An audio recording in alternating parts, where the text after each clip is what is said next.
Dillon, what are you seeing? Do you like the progress you've seen in the last week or so? Yeah, so definitely progress being made. Really proud of the young guys that have kind of taken a step and really taken charge of their growth process.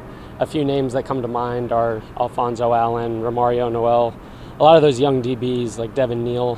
Lorando Johnson has done a great job. So really proud of the way that those guys have progressed and kind of taken just a really a great learner's mindset to the game. I think they've really become students of the game over the past. We're only 9 days into camp, but I think they've had a great 9 days, and we're going to continue to grow if they continue treating their work like they are now. From a lot of your teammates that we've talked to so far, they've said you've been kind of that role model for a lot of those younger guys to look up to. How do you kind of go into fall camp and the rest of this season kind of taking on that responsibility? Yeah, I would say it's a responsibility, but I think it's just serving the guys kind of around me. It's asking what they need. It's asking if I can help them do anything to help them learn the defense better. If I can help them with a technique here or there, and when I ask those questions, I really want to answer the question, and so just having that kind of teacher's mindset once you know the material. And helping everybody around you. And I got that from Jalen Petrie. I got that from Terrell Bernard. That's kind of the culture that we've built at Baylor. And I'm just really proud to be a part of that and to be a part of that servant leadership mindset that Coach Aranda preaches. What are things you want to do better, Dillon, you personally? Yeah, everything, certainly. But some areas to note are probably leverage in tackling, leverage in pass coverage, whether that's zone or man. Using my hands a little bit better in the passing game, wrapping up in tackling, running through tackles, and just overall playing faster. I think as you get older, you start to understand the game a little bit, and so we talk about just the loop of learning, and so just becoming so that you can play green and not really have to think about what you're doing. It's funny, back when Baylor basketball went on their run to win the national title, it was publicized that Maceo Teague had read the inner game of tennis, and so I'm reading the inner game of golf right now, trying to follow in his footsteps. So and a lot of that is just taking the thinking out of the game. Hey, you know how to play the game. You've grown up doing it. There's no reason to doubt yourself. You're at this level, and everybody's skilled, but I think it's the mindset that really sets you apart. And so obviously I'm confident in my mental abilities, confident in my physical abilities, and just letting myself go and play has been the biggest thing. What was it like for you guys today to just be back on this turf? You had a few people in the stands. Did it feel more real?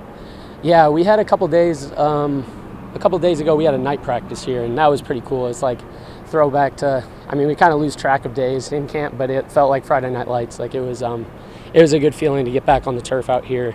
And obviously McLane is a special place to all of us. Something we talk about is how much we want to protect McLane and come in here and treat things. Obviously we have a focus when we step on the practice field, but things are a little bit different when we step in McLane.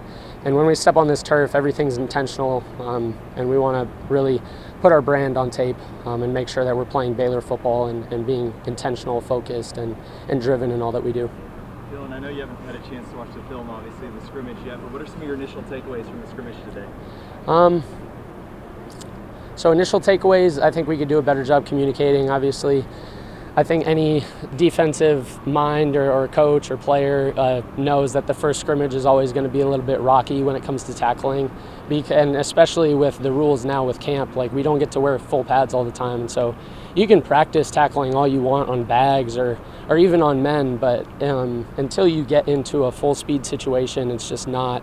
It's not the same, and so we have a lot of learning to do from that perspective. And then also when we get into move the ball periods, before this, it's hey, it's 3rd and 10, and then again it's 3rd and 10, again it's 3rd and 10. So it's a bunch of 3rd and 10 calls in a row. But now we're going actually through a game flow, and so it's 1st and 10. Okay, maybe we got a sack and it's 2nd and 12, and we want to pressure them, or maybe we want to drop back into coverage. And so it's going through those game flows and kind of learning how those things go, because especially for young guys, it's really valuable to kind of have that mindset and just go through things logically the way they would be in a game, and that's quite a bit different. And there's a lot more mental hoops to jump through from the standpoint of, obviously the calls are very different styles, and so there's very different techniques involved. And so when you're playing one technique on one play, you have to make sure to kind of flush it, and then next play it's blank canvas, and we're going to play that play. So it is quite a bit different. Looking across at the other side, what kind of stood out to you about the offense going against them? Yeah, the offensive line is playing really fast, and I mean, obviously I enjoy that. It's a great challenge, and I think it makes us better defensively. The front seven, that's really fantastic. And then, I mean, Coach Grimes is always scheming. He's always being creative. That's always, I mean, kind of a joy. We had a team meeting, and there was an interview of a guy that got knocked out, and he said, like, of that moment, I'm a fan because I'm a fan of the game, like a fan of the fight game. And so, like, when we get hit on big plays, like, sometimes you just have to kind of like put your hands up and be like, hey, I'm a fan of the game. Like, that was a great call by Coach Grimes. Like, really enjoyed that play because when they start pulling guards and stuff, like, that can be really difficult as linebackers. And so obviously you're going to move into the next practice and get on the whiteboard and draw that up. But really proud of how they're progressing, and Blake Shapen has done a fantastic job of taking a leadership role for the offense. And I mean, there's so many names I could name, but their communication and their execution, their energy, it's been really fun to kind of butt heads with them for the last 9 days, and we'll continue to do that as camp continues.